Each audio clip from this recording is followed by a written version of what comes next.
Indian Football Association is a fraud.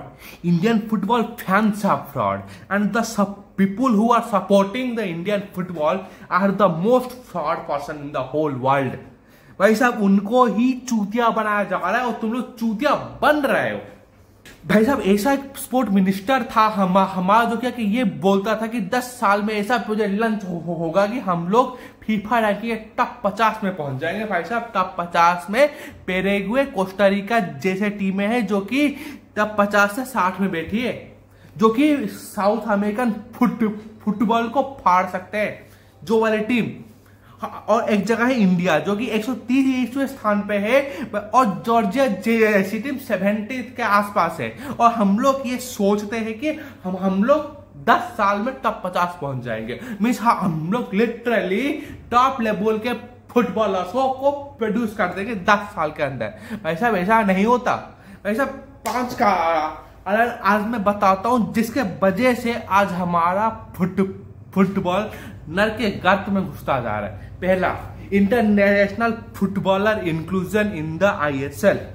भाई साहब तुम देख लो टॉप 10 गोल स्कोरिंग चार्ट या फिर टॉप 10 असिस्ट चार्ट, तुम्हें एक ही तुम्हें मिलेगा जो कि सुनील छेत्री सर, जो कि हमारे टॉप गोल स्कोरर है हमारे ISL में, और जो कि इंडिया ने टॉप 10 में कोई नहीं है। और टॉप असिस्ट में एक इंडिया ने नाम पता नहीं है। भाई साहब लिटरली तुम एक्सपेक्ट कर रहे हो ऐसे सिचुएशन के साथ कि तुम सामने वाली टीमों को फाड़ सको?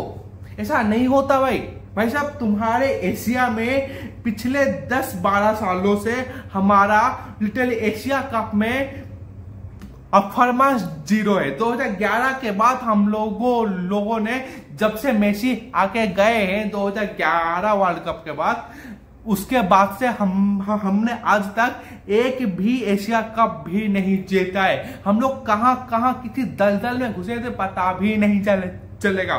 भाई साहब फुटबॉलर्स में स्ट्राइकर जरूरत है, क्योंकि मैच देखने के लिए तुम्हें गोल स्कोरिंग की जरूरत पड़ती है और गोल स्कोरर के लिए तुम्हें स्ट्राइकर की जरूरत है। तुम्हारे पास गोल स्कोरर कहाँ है? तुम्हें 40 साल के सुनील छेत्री को फिर से बुलाना पड़ रहा है रिटायरमेंट से वापस, ताकि वो तुम्हारी पिछवाड़े को सिल सके।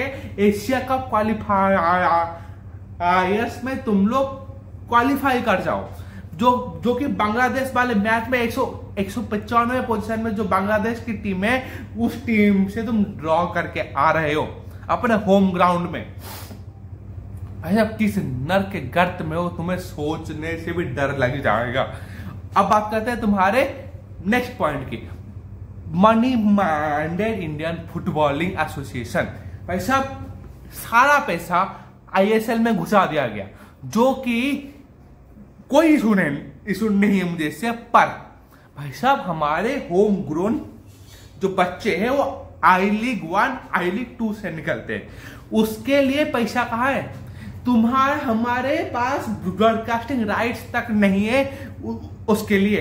भाई साहब एक सिस्टम होता है जिसके बदौलत तुम्हारा एक चेन बनता है, ताकि एक प्लेयर I League 1 में खेला, फिर उसको एक्सपोजर मिला, फिर ISL खेला, फिर वो बाहर खेलने गया।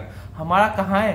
हमारा I League से कितने बंदे हैं जो कि बाहर आते हैं? सुनील छेत्री, बाईचुंग भूटिया जैसे प्लेयर हमारे लिटरली होम ग्रोन प्लेयर्स है जो कि I League खेले हैं।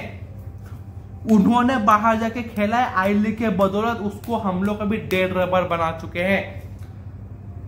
अब बात करते हैं नेक्स्ट पॉइंट, फ्रॉड। भाई साहब पिछले साल का बात पता है, एक जो वो दिल्ली वाला था 3rd लीग में, भाई साहब एक दिल्ली का मैच था, वहां पे गोलकीपर को खरीदा गया था ताकि वो मैच हार सके। और भाई साहब ट्रांसपेरेंसी की नामो निशान नहीं है, कौन सा प्लेयर कहां से आ रहा है, कि कितना उसको पैसा मिल रहा है, मीन्स कौन सा एसोसिएशन आके तुम्हारा ISL दिखा रहा है, ब्रॉडकास्टिंग राइट्स का क्या सीन है, जियो हॉटस्टार को है, जियो सिनेमा को कैसे मिला, किसने बिड की, कहां से तुम्हारा पैसा आ रहा है, कितना पैसा जा रहा है, भाई पता ही नहीं है हमें। हम लोग 35 से 40 करोड़ खर्चा करवा के मेसी को ला रहे खिलाने के लिए, पर हमारे होम ग्राउंड बच्चों को खेलने के लिए ग्राउंड्स नहीं है, उनको मिट्टी में खेलना पड़ता है। हम लोगों को मिट्टी में खेलना पड़ता है भाई साहब। लिटरली ऐसा कौन सा जगह है जहां पे तुम्हें बोल दो कि भाई साहब इंडियन फुटबॉल ने ग्रास रूट लेवल पे पैसा खर्चा किया है। बस वो प्रोजेक्ट में दिखता है कि खेलो इंडिया, यूथ इंडिया, ये कुछ भी बनाते रहते हैं ये लोग। अंड संड बंड कुछ भी बनाते हैं, बंड होके कुछ भी बनाते हैं ये लोग। भाई साहब खेलो इंडिया ऐसा स्कीम जो कि भाई साहब एक one of the greatest scheme मैं बोल सकता हूं, जिसके वजह से हमें 2 साल तक एक्सपोजर मिलता रहा। उसके बिहाफ पे मैं आज खेलता हूं। एक जो क्लब है जिसके बदौलत मैं खेल रहा हूं वो खेलो इंडिया की वजह से है, पर उस चीज को भी बंद कर दिया गया है। भाई साहब होम ग्राउंड प्लेयर कहां से निकलेंगे?